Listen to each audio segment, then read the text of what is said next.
Podcast with your hosts, Joe Mandel, Steven Zim Zimmerman, and Vinnie Parisi. We're bringing you the White Sox coverage you need from the perspective of true Southsiders. Grab your Comiskey dog with an ice-cold beer and meet us in section 155. Everyone get on your feet for your South Burbs Hitmen! That ball hit deep! Way back! You can put it on the board! Yes! Jimenez in the air! Left field! He's your hero tonight! Thanks, Cubs! Over the head of Jenks. Uribe charges, throws, out! And the White Sox have won the World Series. Alexei! Yes! Yes! Yes! Yes! Yes! History! A perfect game by Mark Burley, and what an unbelievable play by 21. First pitch starts now.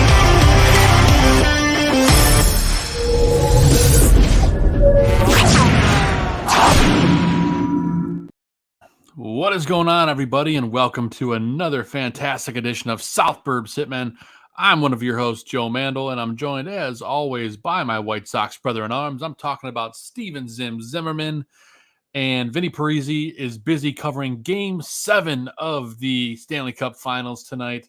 He'll be back with us next week. Big hockey game tonight, Zim, and let's be honest, the Sox are probably going to get smoked by the Dodgers, right? Yeah. I mean, in all reality, the White Sox are just happy to be there tonight, whereas this hockey game is probably the biggest one of the century so far.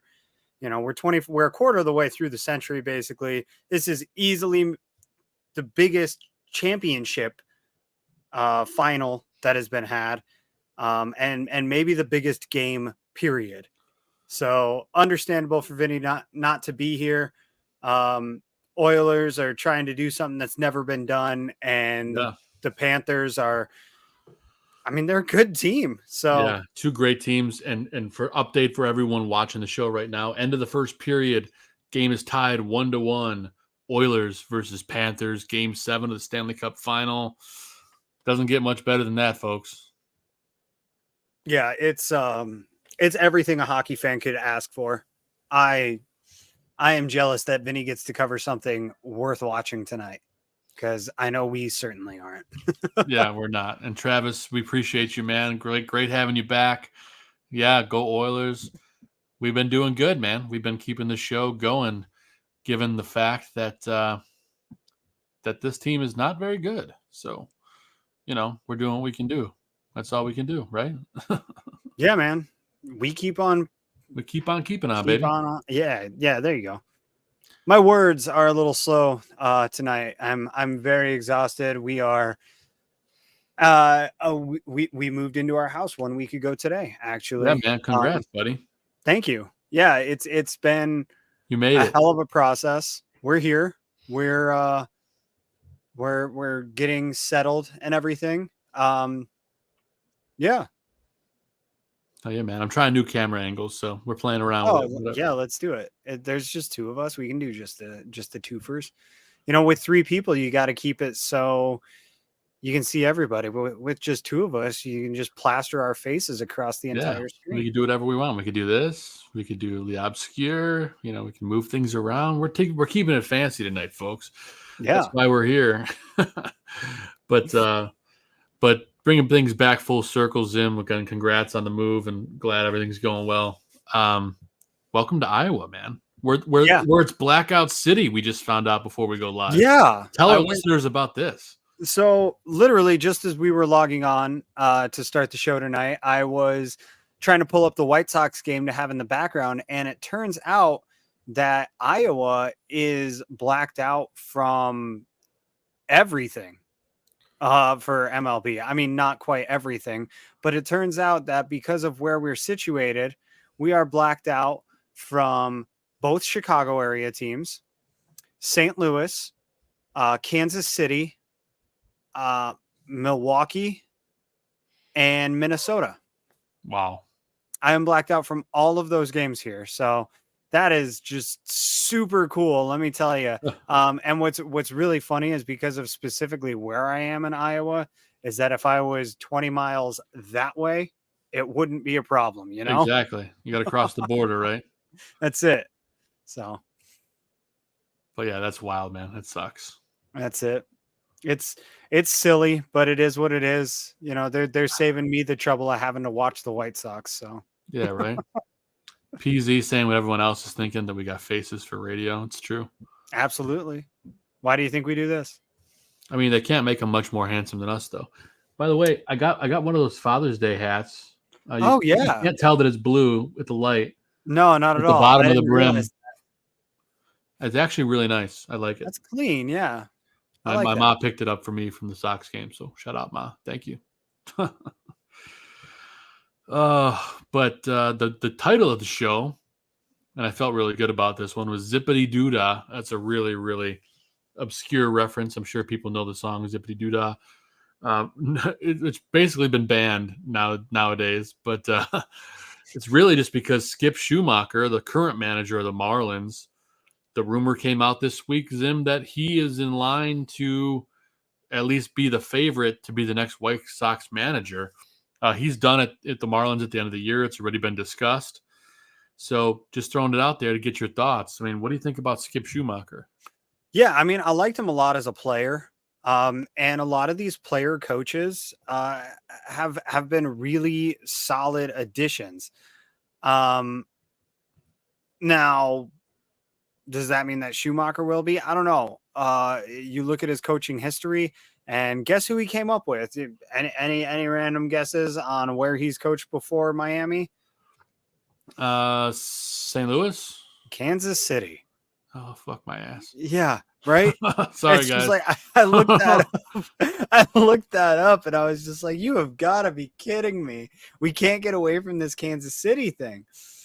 So I got a little less excited when I saw that, but I don't know. Maybe it works out. We see it in the NBA all the time. These player coaches, they go to one spot, they don't really work out. They go to the next spot, and they like start figuring it out a little better. So maybe it works out here.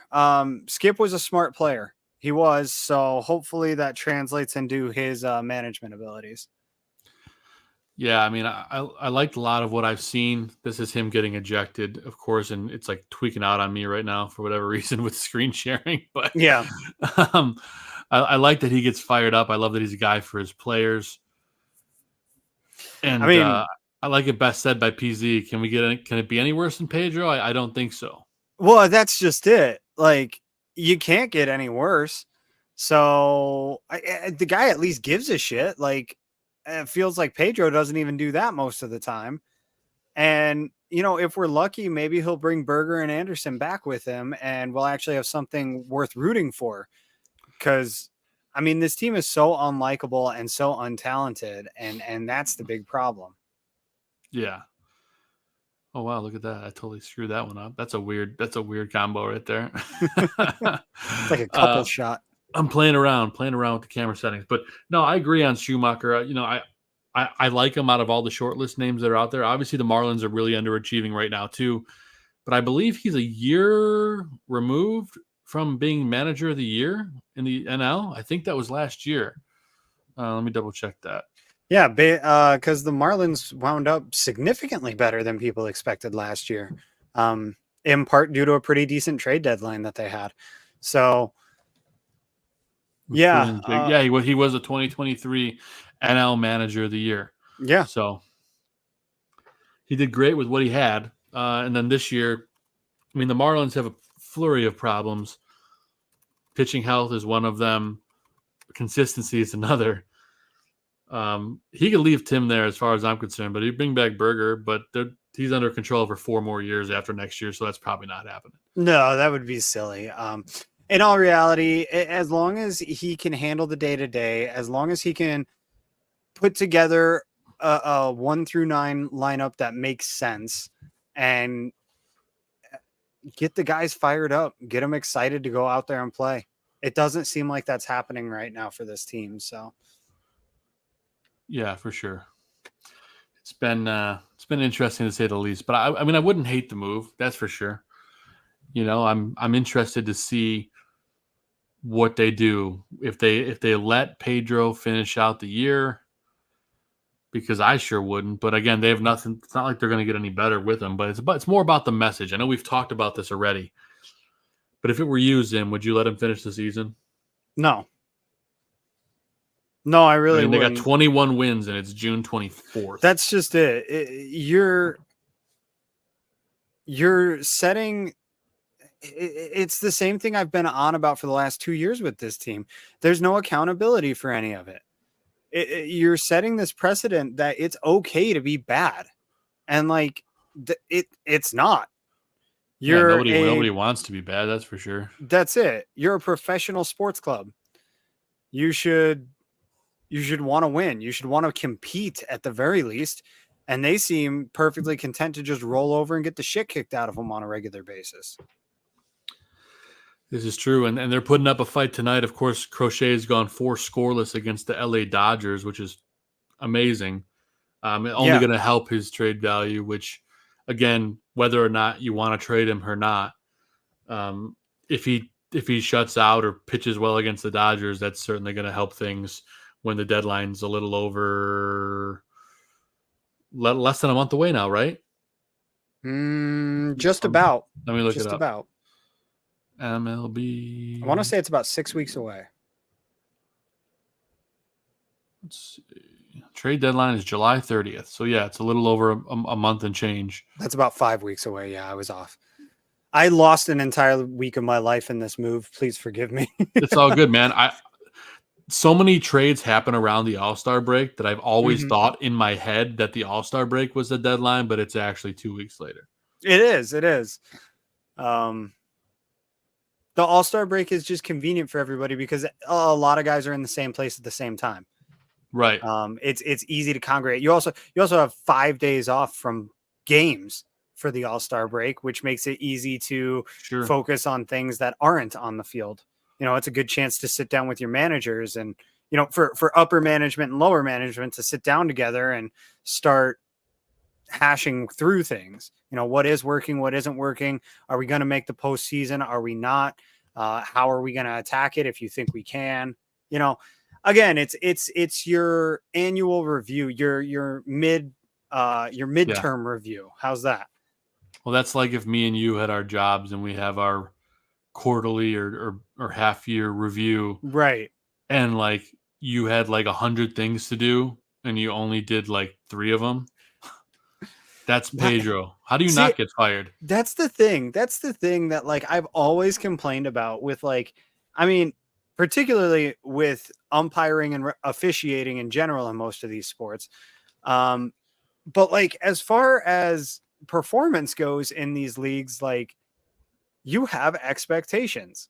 It is no different from a regular job in that regard, that there are measurable metrics for you to perform against. And if you don't reach them, you shouldn't keep your job. And it's that simple. I hate to kind of dehumanize it, I guess, that way. But it's true. I mean, exactly. It's no different from how Amazon operates. It's no different from how my employer works or your employer works. Yeah. If we don't hit our metrics, we will not keep our jobs. Why is it any different for Andrew Benintendi? Why is it any different for Pedro Grifol? And again, the word that we've been preaching over and over and over again for 3 years now, accountability. Yep. I think what the White Sox need to do, they don't have it. They need to take everybody in the organization and they need to pair them up, right? Every single person in the organization needs to have an accountability buddy to keep them accountable. Accountability buddy. That's like a tongue twister. I like it though. Accountability buddy. But yeah, I mean, it's just something's got to give. And getting rid of Pedro Grifol would at the very least send a message. So that sounds like something from like AA, accountability buddy. I don't remember what it's from. It's from some TV show or something like that. I love it, man. It's fantastic. Speaking of folks that should be accountable, Eloy Jimenez returned. Oh, it's from yesterday. South Park. Oh, that sounds right. Okay, I'm not surprised at all now. Eloy Jimenez returned yesterday Yeah. and is about as fragile as a bag of glass. Yeah. I saw a few debates going around Twitter of if he actually hurt himself, if he never actually was fully recovered, like what exactly was happening here. And the general consensus seems to be that the White Sox believe they're so far out of contention that there's no difference between a minor league rehabilitation assignment and a professional rehabilitation assignment. And But at the he's same DHing time, tonight, by the way. yeah, that doesn't surprise me. The guy couldn't run yesterday. We'll see if he gets pinch hit or pinch run for at some point in the game. He's got a hitter. He's got one hit already. He's 1 for 2. Oh, good batting on him. Batting a blistering 236. Yeah. Well, that's one of the higher averages on the team. I don't think Luis Roberts even above 200. He is not. And he's 0 for 2 today with 2 walks. Well, yeah. I guess he's nothing for 2. He's got no official plate appearances. He's another interesting one in all this, but I gotta say, it really does feel like it's time to blow it all up. It's hard to say, it's hard to see entirely too, but when you just consider the direction all of this is going, how long it's going to be before they're actually competitive again, and this endless cycle of trading talent for prospects. Yeah, it's just, it feels like it's time to push all of your chips into that basket. You know, they keep trying to just push a few of those chips into the basket and hoping that it works out well, in the sense that, well, everybody's open for business, but we have these 3 untouchable players, and then one of them becomes touchable a season later, and then the other one becomes touchable 2 seasons later, and so on and so forth. I mean, we saw it back after 05, we saw it after 08, we saw it after 2019, I guess. Yeah. And we saw it last year. They keep wanting to retool on the fly and not call it a rebuild when it really just needs to be a rebuild. And then do you even let Getz take care of this thing, or do you just throw him to the wolves again? That's a whole nother conversation. That's the really tough part, is you very quickly now have to make a decision about this general manager that you just hired. Yeah. Unqualified one, by the way. Exactly. An unqualified one with a poor track record of performing at his job, regardless of what his job has been within Major League Baseball. And you're hoping, you're entirely running on a hope and a prayer right now. And our stupid fan base keeps showing up to the games. Like, that's the real problem, I think, in all of it, is that Oakland has finally gotten people to pay attention by no longer showing up. Yeah, it's crazy. It's rough. I mean, I wouldn't say that there's people turning up hand and fist. I mean, attendance is certainly a problem, and that's why you could go to a game tonight. I think you were here for this. So I don't remember if you were or not, but you can go to any weekday Sox game, sit in the lower level in like the lower corners for $15 to any game the rest of the season. That includes series against the Dodgers, against the Yankees. I believe there's a couple other really good teams in there. And if it's a weekend, it's $20. Like, that's insane. Yeah. And people are still going to buy those tickets. I know that attendance is a problem. I don't want to make it sound like we're packing out the stadium every week or anything like that. Sure. But there are definitely games where it's popping off. And as I mentioned last time I was on the show 2 weeks ago, it's because the marketing team has done Brooks Boyer MVP, a freaking banging job on all this. Yeah. For people to still care about a giveaway or whatever, regardless of the product on the field, like, you're doing something right. So I guess that's one thing the Sox are still doing right. They haven't changed the logo, and they keep giving away cool shit. And that's not going to stop. That's the only way they're going to get people in the park.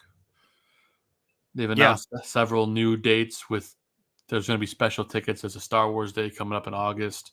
Always. Which was not announced before, but of course now it is. You're going to find a way to go this year? Depends what the giveaway is. I've been waiting for them to announce it. Fair enough. I am checking again on the website. There's a Grateful Dead shirt on August 12th, which is hideous, but if you like the Grateful Dead, you probably love it. Yeah. Let's see. Star Wars Night. I think it's the end of August. No, am I wrong? Oh, no. I'll have to find it. Anyway. Oh, we can go to Dentistry Night. Wow. Well, it's something. Man, I tell you what, there's nothing that gets me excited to go to a White Sox game like dentist, man. No disrespect to my dentist. I love my dentist, but, I tell you what, if you could get your teeth cleaned while watching a Sox game, like that wouldn't be the worst deal ever. You can get I know they have haircuts done mullet night. That's true. That's got to be coming up. I've gotten my haircut there before. Yeah. Doesn't get much better than that. You got a Jordan Davis post-game concert, country artist coming up. That's here. right. That's like Friday. That's in a couple weeks. It's Friday. This week? That's this week. Wow. Yeah. Yeah, how does that happen? All right. I'm still looking for the Star Wars thing because it's going to drive me nuts. I'm sure they haven't announced it yet. That's probably why I can't find it. But let's see. Oh, yes. And by the way, the Yankees series, they're all weeknights. It's August 12th. It's Monday, Tuesday, Wednesday, August 12th through the 14th. You can catch all those games for $15 and sit on the 100 level, which is just insane. I mean, if you got nothing else going on and you want to go catch a game, I mean, cheaper than Wrigley. In my opinion, the transportation's about the same and the food is better. So PZ, watching this team is like getting teeth pulled. It is the equivalent of the dentist, isn't it? Well said, sir. Well said. And then, by the way, Star Wars Night is Friday, August 30th. It's a night game, and they have yet to announce the giveaway. It's going to be a specialty ticket, so yeah, they're probably still putting it together. Honestly, that's probably why they've waited so long to announce it, because it's 2 months away. Yeah. Star Wars Night is something that people get hyped about, and they do it almost every year, and it's usually announced pretty early in the season, which this has me wondering if it's, it was planned to be a Dylan Cease or a Luis Roberts sort of thing. And, Cease isn't on the team. Right. Southpaw it now. Exactly. Yeah. Make a Southpaw Job of the Hut or something like that. I mean, they had a Southpaw. I have it in my bobblehead box. I've got so many bobbleheads. I got some in my garage. Mm-hmm. One of the first Star Wars nights, there's a Southpaw Jedi. He's wearing a hood with a lightsaber. It's pretty sweet. Yeah. They might go do something similar like that again. I don't know. But I would love personally a Southpaw Slave Leia. I think would be. You can't use the word slave anymore, Zim. But isn't that what that particular? I know. I'm just saying Disney doesn't call it Slave Leia anymore. Oh, really? Oh, I didn't know that. Yeah, she's Prisoner Leia or something like that. Just like Boba Fett's starship, it's called the Slave One. And in his new series, when they release the toys, it says Boba Fett's starship. It doesn't say that. Doesn't say Slave One. At least they didn't try to rename it something else. Yeah, that's true. I think that's probably what I would have done the same. Well, for me, it's like the series came out long ago. It's got nothing to do with anything, but yeah, whatever. Everyone's got something to say about something, but I get it. I'm not trying to get us canceled here. I'm just, just speaking the truth. I'm surprised we even talked Star Wars. Vinny's not here. I'm surprised. I know. Dabble into it.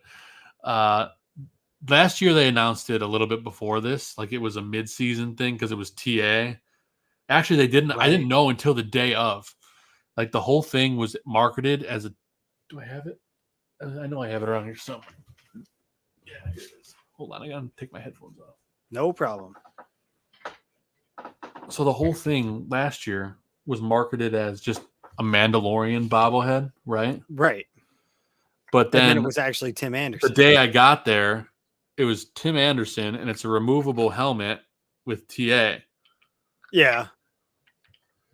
Which was so annoying to me because I knew he wasn't going to come back. Right. I mean, at the end of the day, if I just keep the helmet on, it's fine. But like, it's so annoying because like, it was the only player that I didn't really like. Well, last year TA just fell from grace with everyone, Mhm. and that was like a bitter taste in my mouth that day. I'm like, really, of all the players, it's got to be TA. But I don't know. Maybe it's the cheating on his wife 800 times thing. I don't know. Yeah. And again, that's all. I can't say that happened for sure, but let's be honest, it probably happened for sure. Right. Right. You dirty dog. TA's gonna Well. like come after me now. Sorry, buddy. You don't want the heat? Don't beat your meat. By the way, just act like you didn't hear that, guys. I apologize. This is a PG show. Supposedly. Although we're kind of gone off the cuff a little bit this year, but Yeah, it's turned out a little more PG-13 this year. yeah. Why don't we talk about the upcoming week of White Sox games, because it's a gauntlet. It is. We'll put it that way. I'll pause as I find the video. Here it is. Let's dive into this week's edition of White Sox Weekly.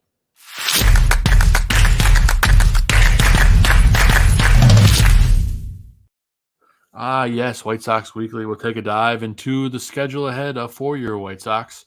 Currently going on right now, bottom 5, we are scoreless. Dodgers, White Sox, Crochet versus Paxton. It's lived up to the billing. Crochet has looked fantastic through 5. I mean, doesn't get much better than this, folks. So if they had any chance to win a game in this series, it's not going to be this one because they're going to blow it in the end, because that's what happens with this bullpen. But no, hopefully I'm being just a pessimist, but I think I'm probably accurate here.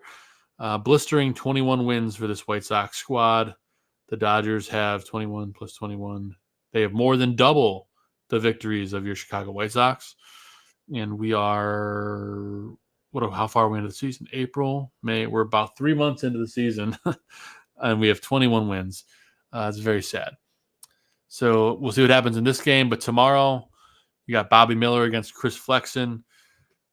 This is the game that I think we have a chance to win in this series, because Bobby Miller, he's gotten knocked around pretty good. But then again, so has Chris Flexen. So probably doesn't mean a whole lot in this one, but you can go out and catch this game for $15 on the 100 level, so you can't beat that.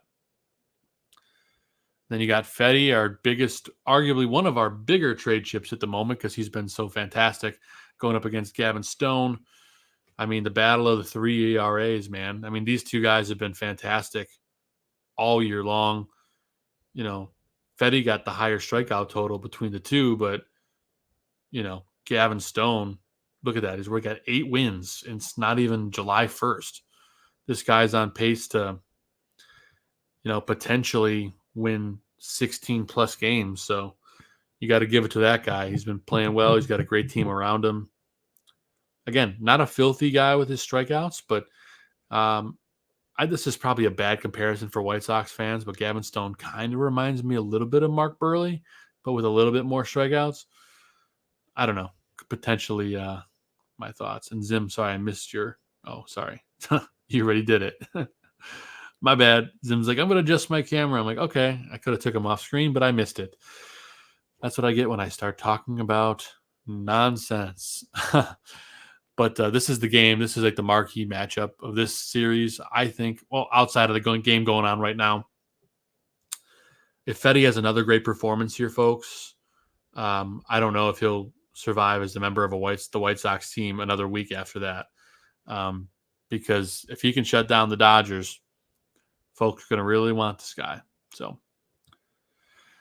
that's the Dodgers series. And then it doesn't get any easier, Sam.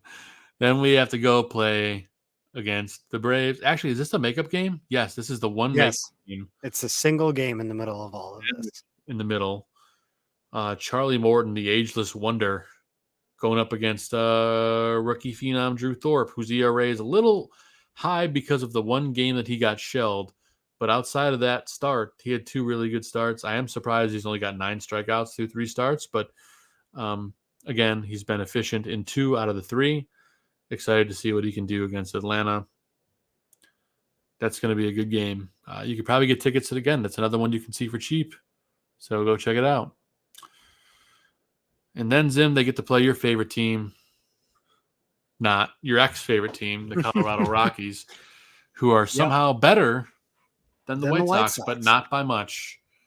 There's no official take on who's starting yet. There's no announcements. I'm sure they'll mess with the lineups here and the rotation because there's some heavy rain expected in Chicago over the next couple of days. I'm curious to see if they're going to be able to get these games in. We'll see. But White Sox are going to have a tough week, Zim.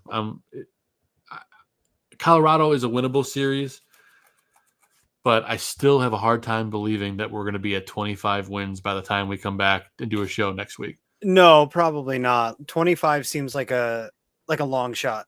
We're at 21 right now. That would mean we need 4 wins over the next 7 days. Yeah, the Rockies are a team that they very easily could beat up on. But at the same time, as I've mentioned before, the Rockies have some building blocks that the White Sox don't have.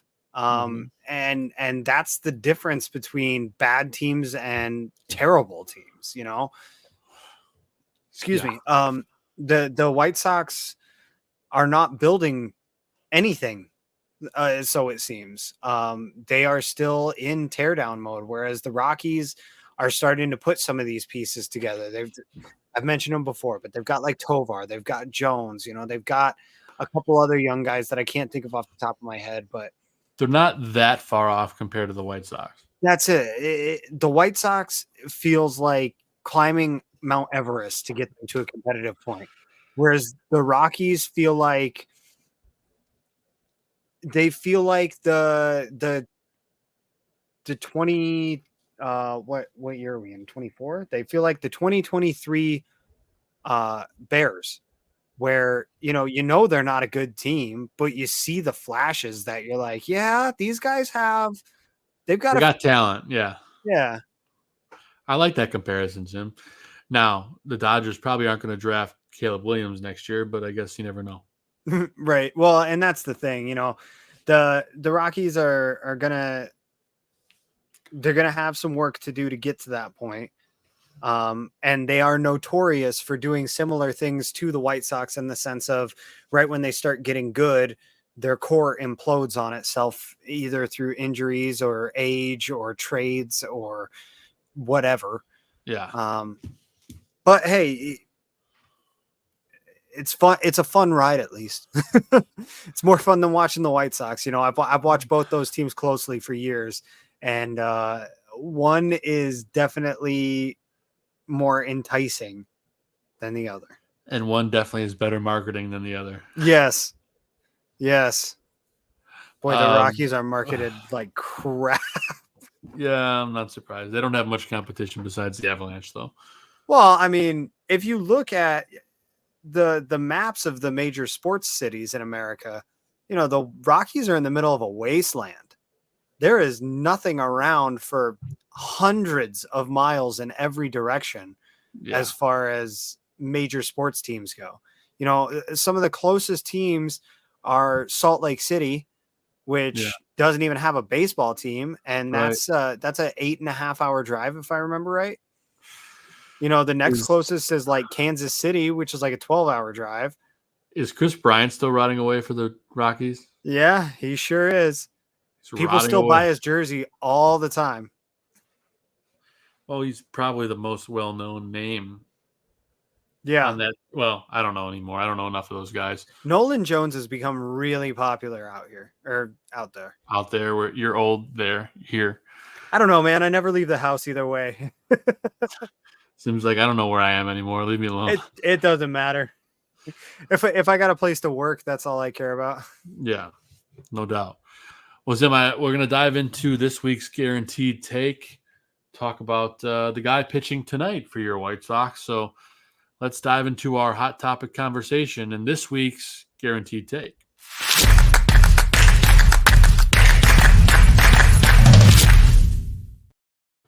Yeah, Garrett Crochet has been very good for most of the year. I mean, his ERA now is going to be probably close to 3 or just under 3 after the start. Right now, we are in the top of the 6th. I believe it's still scoreless. Yeah, still scoreless. So making things tough. My question for you, Zim, and we were talking about this a little bit before we went live. There's some rumors starting to brew up that the Yankees could be interested in acquiring a Garrett Crochet. It's been kind of all over the social medias, all over the webs, the Twitters, the X's, whatever you want to call it. Now, the whole thing floating around is that, trade him to the Yankees because the Yankees always pay the Yankee tax. That's the overpay for somebody to get yourself a title or whatever. I mean, the Yankees could probably win the World Series without Garrett Crochet right now. They're that good. But if you put Garrett Crochet on that Yankees team, they have to be a World Series favorite, right? I would think so. The big issue with it is that Crochet is still ultimately unproven. He Correct. is a very good player, but he is still raw. He is still young. He is still malleable, and he can be bent and shaped any which way, not just positively. So that's something to keep in mind with all that. Now you can take advantage of that, and yeah, you can trade him to the Yankees for the Yankees tax, and you can also get them to pay, the control tax on it too, because he's still under club control for a long time. He's still young. 3 years, is that right? I think it might even be years. more than that, but yeah, the White Sox would have to get a haul. I'm talking more than they got for Dylan Cease. It just doesn't make sense otherwise. Crochet is still young. He is still rising. Cease, we already knew what he was. Yeah. And yeah, that helps you get the price that you ask for sure. But when a player is still ascending, like a Juan Soto, like a Manny Machado, like a Aaron Judge, when he was, when he came up, coming to prominence. I'm trying to think about guys that, that moved somewhat. Arenado was a good one when he became available. Guys that still are working towards that ceiling, and they're already really good. And that's where Crochet fits. And that's why I think he should demand a really high price. And at the end of the day, I don't trust the White Sox to get that price for him. I don't either. That's the problem. And that's the biggest reason I don't want them to trade him, is because I really don't think that it will be a fair trade for them. I think they'll get hosed in one way or another, because they're going to be trying to take on prospects and stuff instead of actually taking on what he's worth. Yeah, major league talent. It's interesting because we were just talking about before we went live, and we can compare the two because it was a Gets trade, but we can kind of start to see a little bit of the return for the Dylan Cease trade. We can kind of start to analyze that. You mentioned before we went live, like we're roughly at the halfway point of the season. We can kind of see what we're working with. That trade doesn't look so bad for Chris Getz right now. No, it really doesn't. It, however, does make me wish that they would have made the trade last year. At the deadline when the need was high. The need was high. The price was high. Seeing some of the prospects that were mentioned alongside his name playing out there in Baltimore in particular has made it a little frustrating. Sure. But they seem like they've gotten a really good return out of what they got from San Diego for him now, in that Drew Thorpe has looked really good, like exceptionally good, actually. Yeah, like that one start, he's been great. Like he could just be a new Dylan Cease. And then they got three other guys. Him. I know the mustache is weirdly uncanny. He's a lot thicker, a lot more built than Cease was. He's kind of intimidating up there on the mound, honestly. Yeah, I like it. Yeah. He very much looks like a guy you would never charge the mound against. He's kind of got that Conor McGregor strut a little bit. You know, I swear. before he got washed up. Yeah. Before he injured himself right before every fight ever. Including the one that he was just about to have. Yeah. He's selling whiskey now, though, so important stuff. And Exactly. New Roadhouse, important stuff. I haven't seen, but I heard it was good. I don't know. But yeah, I mean, I don't have the faith, but I feel like he's going to get traded. I don't know. I definitely think Fetty's gone. I think Fetty almost has to be gone. He doesn't fit the future of this team. And you can get a lot for him right now, and it makes your GM look good. So, and he's 31. Right. That's a big part of it to me, is that he does not factor into this rebuild or this non-rebuild, whatever you want to call it. He doesn't fit into it. You get what you can get for him. That's it. I agree. Now, Kopech's trade value has just dropped significantly at this point. I can't imagine they're going to move him, but I don't know. I really don't know who else. I mean, it's Luis Robert, it's Garrett Crochet, it's Eric Fetty. Those are probably the three names you're looking at. Mm-hmm. Maybe a Gavin Sheets, but he also really fell off after his hot start too. So yeah, but you got to hope that a team, looks at him and says, well, that could be our Anthony Rizzo. That could be our Kyle Schwarber, Sure. And it could be. I mean, he's got more than enough talent. He's not getting everyday reps. The guy can hit the ball forever. When he is on, he is really on. And I think he's wasted on this team. His skill set is not. Star. Well, that's it. Frankly, he should probably be the everyday first baseman. And Vaughn should be the DH, and Eloy should be in San Diego or Miami or anywhere else. at the emergency room. Yeah. Because he's always hurt. My wife, before we came out, I was telling her about how Eloy Jimenez came back yesterday. And she goes, yeah, I know you told me yesterday the guy's always hurt. I'm like, wait, let me finish. I'm like, he came back yesterday and then he got hurt again in the game. She goes, oh my God, that guy freaking stinks. He should hang up the cleats. He's a piece of crap. He stinks. I'm like, for my wife to tell me that he's a bum and he should quit baseball. I'm like, okay. It's sad, man. It makes you wonder if there's something deeper there, Yeah, there's a lot. Wow. He doesn't take care of his body, man. That's all it could be. Who knows? I guess, man. It's crazy to me that Eloy Jimenez is on a baseball team right now, but Jose Abreu is not. Yeah. Again, Abreu had a terrible start to the year. He's been awful. I mean, he was in decline. I mean, the White Sox let him go. That's one of the good moves that they actually did. Yeah. But the fact that Eloy Jimenez is playing baseball and Abreu is not right now, insane. Yeah, that one hits deep. Yeah. And I think we've exhausted all of our White Sox conversation for 45 minutes, which is, by the way, amazing for the two of us to talk for 45 minutes about this team. I know we kind of went off tangents here and there. But of course, our buddy Vinny will be back next week. And quick, for those of you that are interested in the Stanley Cup, that game is going on right now. Game 7. The Panthers have taken a 2-1 lead. 2 minutes left in the second period. It's going to be a good one. So when we wrap this show, you can go and watch the third period of the Stanley Cup final. That's what hockey's all about, folks. And Vinny will be back next week when he's done covering hockey. Well, he's never done covering hockey, but you know what I mean. Done covering live hockey. Yes. Zim, I before we wrap things up and get out of here, we always talk about random stuff a little bit. I had to tweak your brain a little bit because I know you were in the middle of the move, but if you've had a chance to process the Nintendo Direct that dropped last week, because it was very surprising for a lot of folks, the Switch is going out with a bang. Yeah.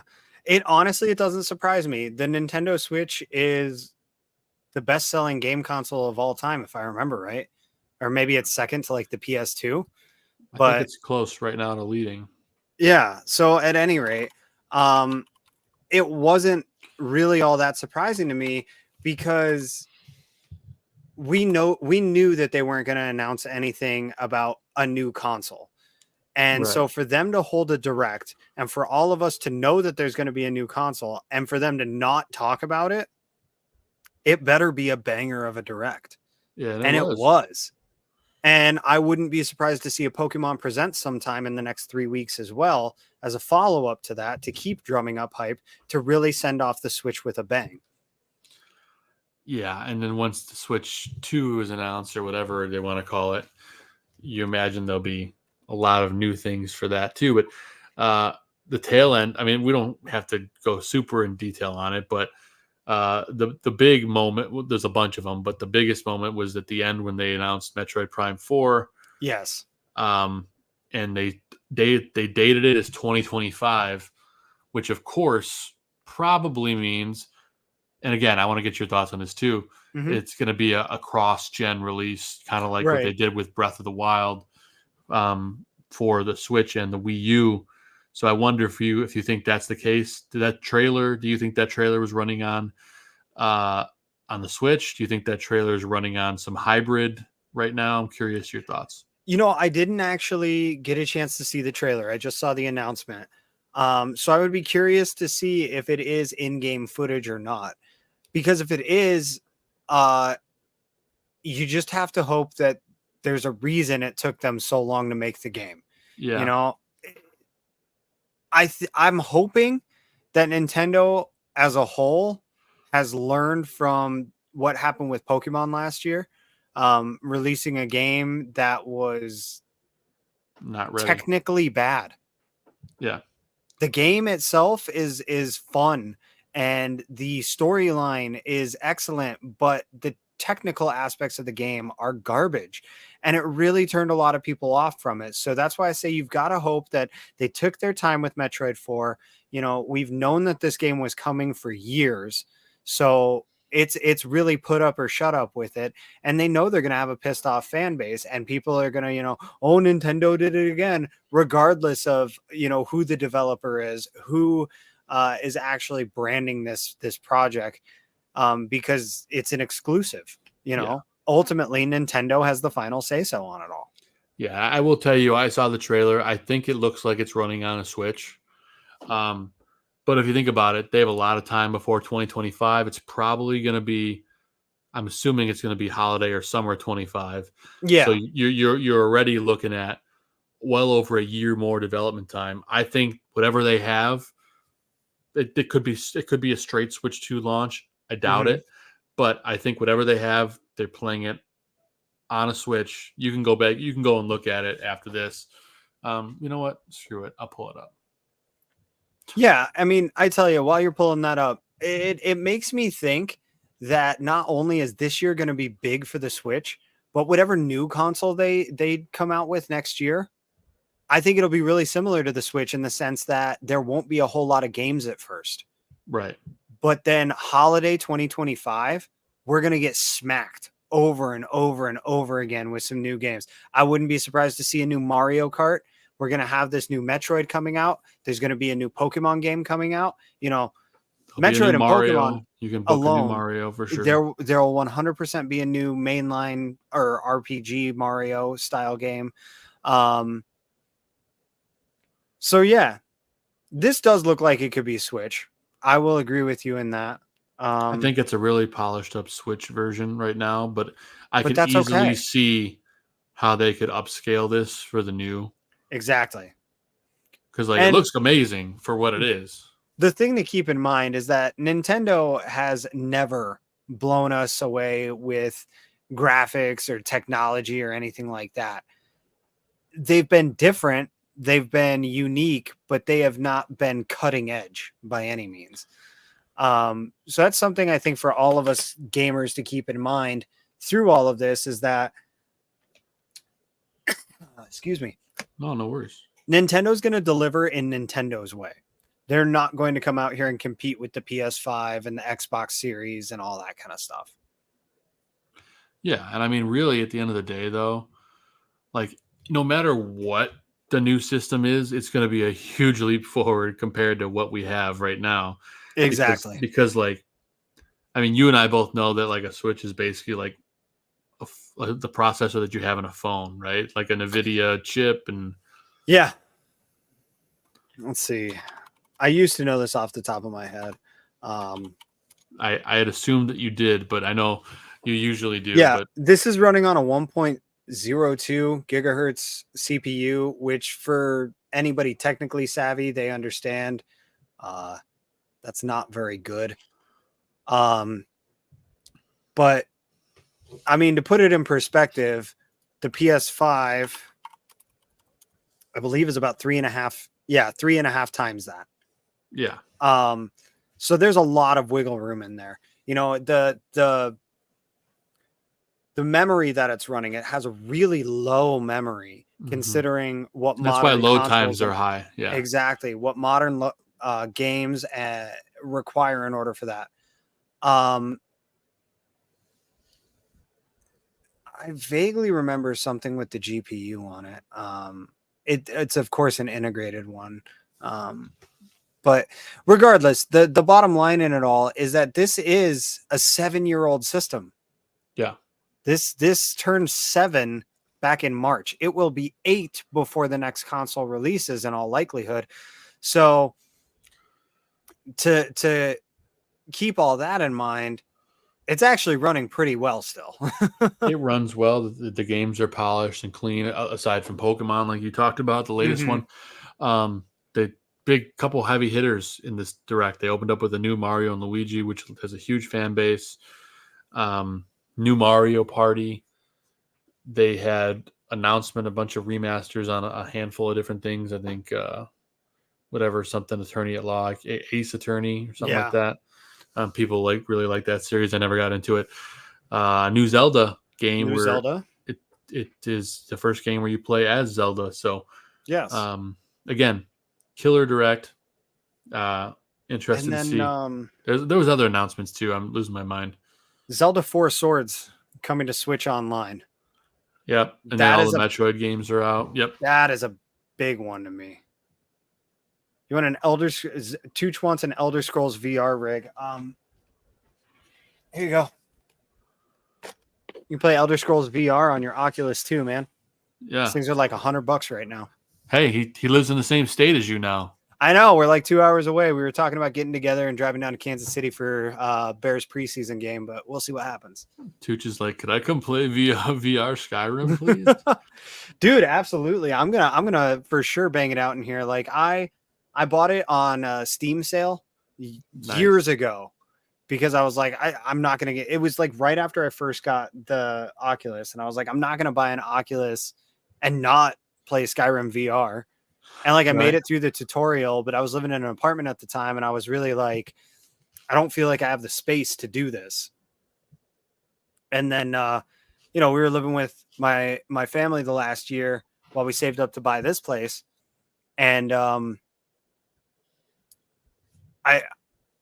could have made space there, but I'm tethered to the computer the whole time, so I'm always conscious about how much space I've got for it. But now I've got a basement where I can do that kind of stuff. So that's pretty sweet. That's the beauty of it all, man. That's the beauty of it all. But I love talking game and stuff with you. You know, did you get a chance? Did you ever put Star Wars Star Wars Hunters on your kid's Switch? I did not. With the move and everything, it was busy. really hectic. He was not playing a whole lot. His room still currently is not totally set up. We're waiting for some furniture to arrive for him, and we got to paint and everything. And I feel bad because he's the only one living in chaos with it all right now, where we've got most of the rest of the house unpacked here, but it is what it is. I'm going to make it super badass for him, and we're going to get that hooked up for him for sure. That's what it's all about, man. Yeah, it's a good time, good eating, the Star Wars fans. You got that, and then I think it's mid-August. You got Star Wars Outlaws coming out, which is made by Ubisoft. It's the first open world Star Wars game. It looks really technically impressive. I'm going to wait until I see the reviews to see what I do, if I play it or not. But Yeah, he's been playing a ton of the original Star Wars Battlefront lately. The Excuse me, remaster or just no, the original one on PS4. Because they Or I okay. guess, The not so reboot. yeah. This generation's So Battlefront. he's not Yeah. playing 2, he's playing 1. He's playing the first one and he is loving it. 1 was great. I really liked it. Yeah. So I'm like, man, Are the wait servers until you still get up? into all of these. I don't know. He's just playing single player mode. I know 2 has the servers up, and 2 was actually pretty good too. But Yeah. I was impressed with 1 when it came out. I played a lot of that online. I barely played it, but the graphics are incredible they're very good. Especially considering how old it is, that it's running on a PS4, and all that. It looks like a lot of fun if that's your kind of game, and that's what just what we started off this whole conversation with the Nintendo Direct. That's how that felt to me, is like, it's not really my jam with a lot of those games. I've never been a big Nintendo exclusive fan. Sure. Which is funny when you consider I've got a GameCube and a Switch hooked up to my computer right now, so I can play them at any moment in time. Yeah. Pokemon's carried it for me. Yeah, just a little bit. So, yeah, the games look great. They look really solid for the Nintendo fans out there. They look like they're going to continue to carry the Switch as they should. They could even push the Switch to become the #1 selling system of all time. Yeah. It's currently about 14 million units behind the PS2. Okay, I could see it passing it. Although, yeah, that's why they have Holiday 4 this year. Right. I think it'll probably fall short, but you never know. It will likely fall short. It also depends on how long they continue to manufacture them, because that is what allowed the PS2 to become so well selling, is how long it was manufactured for. They didn't stop until like 2012 or something like that. They might make it, because I don't know if you saw this as part of the Direct. They announced a Switch Lite Hyrule Edition. That's right. Which is going to be bundled with the new Zelda game. Yeah. That could put it over the top. It's actually a cool looking little thing. Zelda fans buy that stuff, man. And I get it. And the Switch Lite's a cool little system. I have one. It's actually my daughter's now. Yeah. Because my daughter, likes electronics. I mean, she's 2.5. Right. So she saw my Switch one day, and I'm like, yeah, I got one for you. Hang on. So I went and I found my Switch Lite. I charged it up and whatever. And she'll drive around as Princess Peach in Mario Kart, not knowing what the heck she's doing, but just having a blast. She calls the game Princess. She goes, Daddy, we play Princess? I'm like, okay. Yeah, why not? Let's do it. I mean, it's 10 minutes, but, she's happy. That's it. That's what matters. But, yeah, I mean, Nintendo Direct, I was cautiously... I'm a big Mario and Luigi fan, so I'm kind of excited for that game. We'll see. Mario RPG is a favorite of mine, so I have a soft spot for all that. What else? Everything good with the move, man? How's Iowa? Anything exciting there? I saw you mention something about how much food tastes better in Iowa. Yeah. Tell me about that. It's not like the cooking or anything. It is genuinely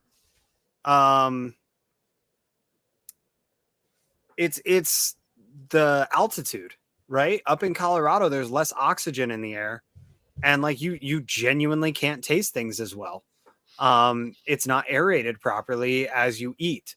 So that's why people, except for your parents' restaurant, that place tastes amazing. It honestly, it does, but it's because they've learned how to adjust, Oh, sure. You have to be heavy-handed with your seasonings.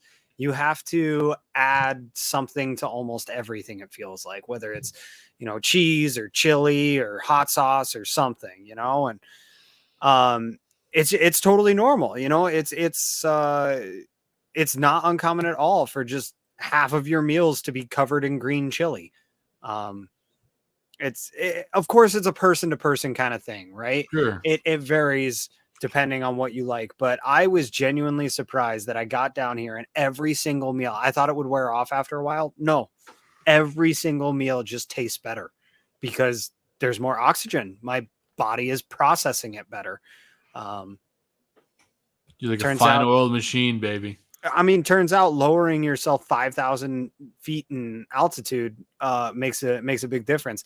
You know, I went and mowed the lawn on Saturday, and we have a You could pretty good breathe? sized lawn, man. But I was good. The worst of it was that, you know, I'm still recovering from a broken shoulder, so Yeah. I was struggling with the hills in our yard. But aside from that, it was all good. Well, dude, I'm glad the move went well and you made it. How was Yeah. the big truck driving to Iowa? How's that? It was okay until we got about to Kearney, Nebraska. For anybody who's familiar, it's not quite the halfway point of the state, but the wind just got wicked. And driving a big, 20-foot moving Oh van. yeah. You know, and it's funny. We thought that we were gonna have enough space in the van, and we were like, we start packing it up, and we're like, we're good, and it starts filling up, and we're like, we kind of started seeing how shit. much we had. I was like, damn, I got to go rent a trailer too. So I went out and rented a trailer. One of our friends drove out with us. He managed to get some last minute time off work to drive out with us. And, That's awesome. big ups to my dad who loaned him his truck to make it happen, to get us out here safely and everything. And yeah, That's it all huge. worked out really, really well in the end. We got out here in one trip. Everything. That's huge, man. We are only missing, as far as we can tell, one thing that we didn't just like outright forget. Like, and as far as I can tell, we only outright forgot like one thing. We made some business decisions when it came to, can we take this? Should we not take it? Sure, you have to. Yeah. But yeah, we only outright forgot one thing, and it was our Soda Stream. Which, for anybody who has one of those, like, you know what a godsend those things can be. I've but always also wanted what a to know pain how in they the are. butt they are. Yeah, I've never had one, but I've heard good things, but I didn't. It makes you a lot more conscious about like having a soda or something like that, because like you can't just go in the fridge, grab a can and crack it open. Like you have to actually put in the smallest amount of effort. And when I mean the smallest amount of effort, I really mean that. you pour water into their special cups, you put it in the machine and press a button, and then you add soda flavor to it. That's it. But the fact that you have to do that, like, yeah, it makes you think a little bit more about it. So first of all, you're cutting down on sodas there. Yeah. Then on top of it, if you use the SodaStream brand stuff, there's way less sugar and preservatives in it. So it's just generally better for you too. So yeah, it's cool. And it's really nice for what it is, but it becomes a process. I hear you, man. But at any rate, yeah. Well, I'm glad most of the stuff made the trip and all's good there, buddy. I mean, at this point, we went about an hour. I'm trying to think about anything else we could potentially dip into. We talked hockey. Football's coming up. Got a hot spit on that thing. I'm telling you, man, I sent it to our group text today. Y'all catch me on the barroom draft this year. I will be gunning to get TJ Hawkinson and Tua Tagovailoa on my fantasy team. I really hope I get like the 10th pick in our draft or something like that, so that I can wait till like the 4th or 5th round and then just back to back them. I mean, I tell you one thing though, that's probably going to be the most, and Tooch said it in our chat earlier, it's going to be the most popular fantasy team name this year for sure. Oh, for sure. But I feel like it's wasted if you don't get both of those guys. And like, thank God they're both like good fantasy options though. Yeah. Tua with Tyreek out there. I mean, those two hook up for 200 yards and a touchdown, it seems like every week. So he was great for like the first 7 games of the season, and then he was just pedestrian. So yeah, but we'll see. And TJ Hawkinson year over year is one of the most stable fantasy tight ends as long as he's healthy. That is the big disclaimer. That is it.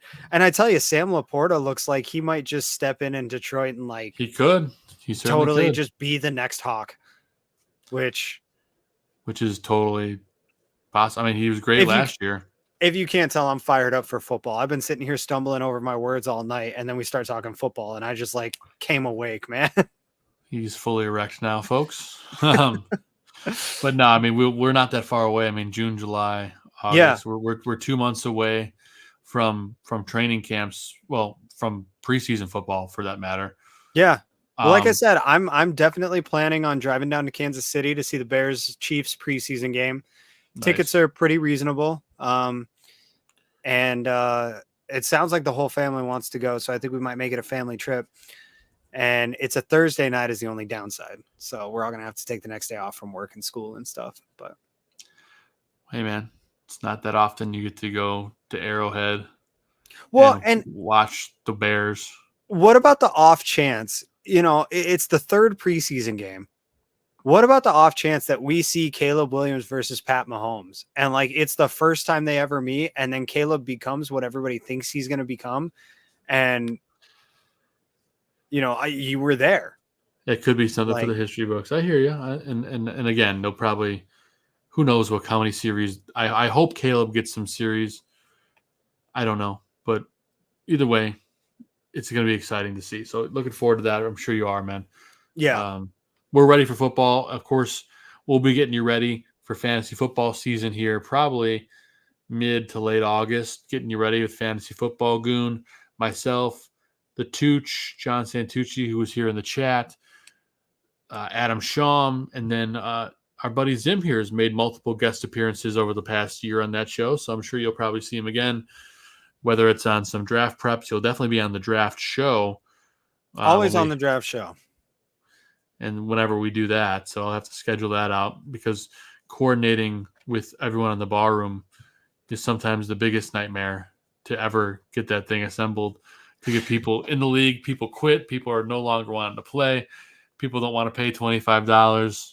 People don't want to pay anything, but we'll figure it out for the most part. I feel like this last season we didn't lose too many of those guys, so I'm hoping we can get them all to come back this year. Yeah, I think I reorged really well, so I think we'll be set up for success here. Yeah, but we'll see. We're looking forward to it. But nonetheless, lots of football content coming up here on the Bar Room. For you folks that missed it yesterday, Mike North and I last night eulogized Donald Sutherland, legendary actor, and somebody big just died. You can check that out here on the channel. I think you got Dan and Aldo coming up this week. Got Greg Gabriel talking football. Willis Twin Towers. You got Bar Down talking hockey on Wednesday, which is at that point they'll probably be a new Stanley Cup champion. Well, there will be after tonight, so they'll definitely talk about the winner of this game. Oh, of course. And to give all of our viewers an update here, we are at the end of the second period. The Panthers lead 2-1 over the Oilers. So third period will be starting shortly here after we finish our show. All the great content on the Barroom Network. Subscribe. Weekend sports betting tips, Willis Twin Towers. So many great shows. Subscribe to get notified when we go live. Zim, always a pleasure talking White Sox, video games, sports, anything, you name it with you, man. It's been a blast. So let's get a little shout outs in before we wipe our hands clean of this week's show. So what do you got for us? Yeah, just a big shout out to the friends that were able to come with and help with the move. It wouldn't have been possible without those guys. And a big shout out to my new town. It's been really calm. It's been really cool. It's been everything that we'd hoped for so far. It's only been a week, but it's been pretty great. We're getting the house put together and everything. Big shout out to my wife, Brittany, for being along by my side with all of it. The legend. Literally could not do any of this without her. So, and yeah, big shout out to my family for putting up with us for the last year while we organized to make all this happen. It was not easy to leave, but it was easy to walk away, if that makes sense, you know? Totally get it, man. It's a weird thing. I tell you, man, if I didn't have family there, I don't know that I would ever want to go back to Colorado. I've done everything that I wanted to do there, but you know, got to go back and see the family and everything. So For sure, man. You'll again, do it's that. only been a week. We'll see how all that changes. We'll talk again in a year about all this and see how I'm feeling then. You'll probably be loving Iowa even more. Heck, you're closer to me now, that's for sure. I am, I've been thinking about all that. I'm about 30 minutes from Omaha. So I will definitely be making trips for, concerts, and they have a AAA team out in Omaha. There you They're the go. minor league affiliate of the Kansas City Royals. So, if Bobby Witt Jr. ever goes on a rehab assignment or something, There you go. yeah, that's the kind of stuff that I'd be looking forward to as far as that goes. But I haven't been to a minor league game in 28 years. My parents took me to them when we were little kids. We used to go see the Kane County Cougars games. Oh yeah. Um, Yeah. But I mean, I barely remember those. So it would be really cool to get out to one of those. We're also only 2 hours away from Des Moines to go see an Iowa Cubs game. There you We're go. about 2.5 hours from Kansas City to go see the Chiefs, to go see the Royals, to go see whatever the hell their soccer team is. I don't know why I would ever go see that, but Sporting Kansas City, I believe, is Yeah. the spot. So, it's cool to be, for me, it's cool to be so close, quote unquote, to all that kind of stuff. Yeah, man. I'm only about 8 hours from Chicago now, which is, still a full day's trip. But as I discovered moving out here, 8 hours, you can Get a lot done, dude. you can start early in the morning and be halfway unpacked by bedtime. So Oh, and now you got the wonders, Zim, of like sail travel. So like if there's a Southwest spot sale or something, you can get a cheap ass flight. Well, and, that's it. Because they always do those sales, and they're like flights as low as $40. It's like, yeah, if you want to fly out of the middle of nowhere, and But it's like, not oh from wait, Boulder. I live near Omaha now. How many people are traveling in and out of Omaha on a daily basis? You could A probably lot get less some than deals Denver, now. that's for sure. Yeah. So that's the cool part. I just, I've been in the cities for my entire life. We moved from Chicago to Denver, which, I mean, yeah, they're vastly different cities, vastly different sizes. Just a bit. But it doesn't change the fact that you're in the thick of it for all your life, and then to come out here to the boonies, it's kind of cool. Yeah, man. I mean, you have a new, I don't want to say perspective on life, but you certainly have a new aura about the way you live, which is cool. I mean, it's kind of similar to what I did. It's not quite as far of a move. I go from being a Chicago boy, but now I'm in Michigan, which again, it's a city. It's not like I'm living in the middle of nowhere, but there's vineyards and there's farmers and things that I didn't have in the city. It's nice and quiet and peaceful. I love it. I'm sure you'll feel the same way. It's super cool. Yeah, I mean, the only thing between here and Omaha is a bunch of corn. So corn makes whiskey. That's it, man. Whiskey makes my baby feel a little frisky. I'm actually surprised there's no like Iowa or Nebraska distilleries because of all that. It's really easy to make the mash and stuff. There should be quite a few. I mean, I'm sure there are up in town and everything like that. I'm sure Chooch can tell you all about them. Yeah, that would be cool. That'd be cool because all you ever hear about is, the ethanol and the I can't even think about it right now. I know what you're talking about, but yeah, it's definitely a different way of life. Yeah. Well, man, I'm happy for you, man. I'm glad it all went well. Vinny and I were super happy that you're moving closer and you got your own place. It's a thing of beauty, man. So congrats. Thank you, man. Yeah, I got all my toys set up again back here. Yeah. I got my wife was so happy to see me bring these into the house, let me tell you. Yeah, and are you throwing sarcasm at me? She was like, "You're bringing those into the house? Like, we can't just leave those in the garage?" I was like, "No." I need them as a backdrop on my podcast, if nothing else. Is one of them a bass amp? I'm trying to see. Yeah, this big one over here. Okay, I thought so. Yeah, that's the big bass amp. That has 8 10-inch speakers in it. And that's the head unit, the amplifier up there. Nice. And then this big square one behind me, that's the guitar amplifier. That's got 4 12-inch speakers in it. Nice. And a big old tube head on it. So it'll blow your back out. Oh my God, this thing, I am so glad that we have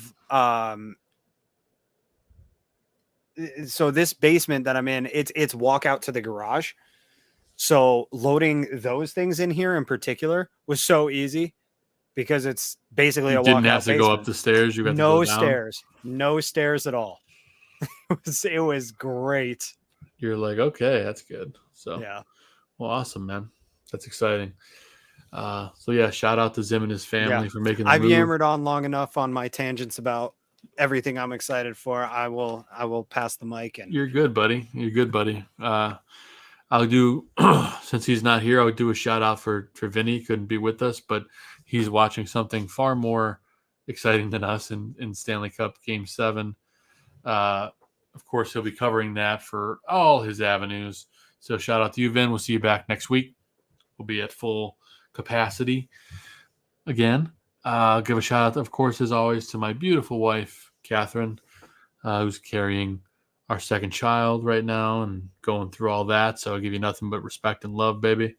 Man, sometimes you just look at women and you're like, why? How can we complain about anything? I don't understand. So again, shout out to my beautiful wife, our 2.5-year-old daughter, Audrey. We love you very much. Zim, we went through potty training. It's going really well. So we're riding that train so far. That's great, man. It's been going really, really well. So fingers crossed it continues that way.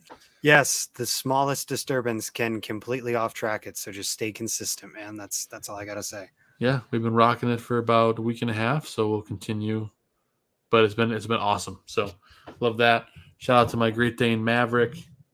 You're a hoot. Love you very much. I'm sure you want to go to the bathroom. I'll take you out in a minute. Shout out to Aldo Gandia, the barkeeper, the man who lets us do this every single week. Appreciate the platform. Appreciate you letting us talk about White Sox baseball and whatever else this season, because it's the latter half of the show has just kind of become a whatever we want to talk about portion of the show, which has been fun. Shout out to Mike and BB North for letting me be a part of Somebody Big Just Died and producing and doing production for that show. I have a ton of fun doing that. We had a big week with Willie Mays and Donald Sutherland, and just I'm sure celebs and people will continue to die, which is like weird to say out loud, but it's part of the gig. So appreciate you guys for letting me do that. And everyone that was in the chat tonight. We've had a handful of people, PZ holding down the fort, Travis. I mean, you guys are the real MVPs. John Santucci the Tooch for hanging out with us in the chat room a little bit tonight. Means a lot. Thank you for the support. And somehow we've had a ton of people watching live. There's a lot of people watching this, and I'm blown away by the support. So I know there's a Game 7 of hockey going on right now, and you guys have chose to watch us. So we really appreciate that.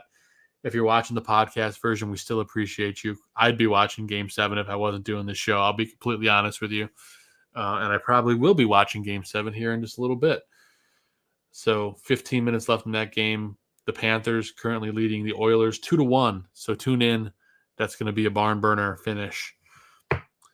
Zim, it's been a ton of fun tonight. We talked about a lot of different things. It's time for us to get out of here. Let's get an update on the White Sox game real quick. Who cares? I might as well give an update before we get out of here. It is in a rain delay in the top of the seventh. We are scoreless. I imagine Crochet will not come back out in this one after the delay, but who knows? Depends how long it goes. But anyway, the White Sox being on a rain delay is about as on point and on brand as it could be. For the South Burbs Hitmen, I'm Joe Mandel. No longer ever in the Death Star is Steven Zim Zimmerman. He's fully in the light. He's got his own man cave. And I still have the Death Star over there. We can always set it up. Okay, we can always set it up. So maybe we'll have a throwback for Star Wars Week or whatever. But that's Steven Zim Zimmerman.